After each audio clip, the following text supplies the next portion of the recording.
show that the equation represents a sphere and find its center and radius. Our equation is x squared plus y squared plus z squared minus 6x plus 4y minus 2z is equal to 11. We have all three of our variables x, y, and z squared, and so we can get a sphere out of this, we believe, at least we're told this is going to be a sphere. To find its center and radius, we're going to put it in the standard sphere equation form. So we're going to put in the form of x minus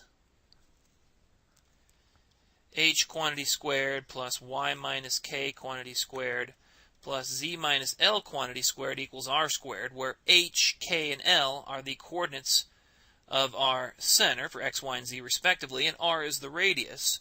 And we'll do this by completing squares. We'll complete the square on x, on y, and on z. So when we do that, let's go ahead and group our x, y's, and z's together.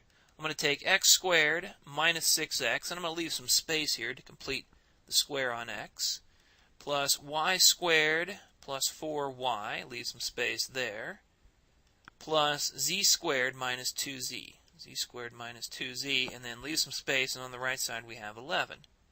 Now remember how to complete the square. We take the coefficient on our variable to the first power. So for x that's going to be 6, and we're going to cut that in half and square it. You can take it to be negative 6 if you want. So negative 6 or 6 divided by 2, but we square that. So we get negative 3 squared, which is a positive 9. Now for y, we have 4 as the coefficient on y to the first power. 4 divided by 2 is 2, and 2 squared is 4. Coefficient on z to the first is 2, or negative 2 if you like. Negative 2 divided by 2 is negative 1, and negative 1 squared is 1. So I've added 9, 4, and 1 to the left side of my equation. I can't just go ahead and add things to one side of the equation without balancing it out, so I need to add 9, 4, and 1 to the right side as well. Now if I've done this correctly, the left side should factor. We should have actually 3 quantities that will factor here. The first trinomial of x squared minus 6x plus 9 does factor. It's going to be an x minus 3 times x minus 3, or x minus 3 quantity squared.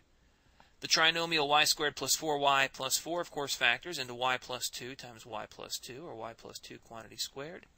And z squared minus 2z plus 1 factors into z minus 1 times z minus 1. And the right side is 11 plus 9, which is 20, plus 4 plus 1 is 25.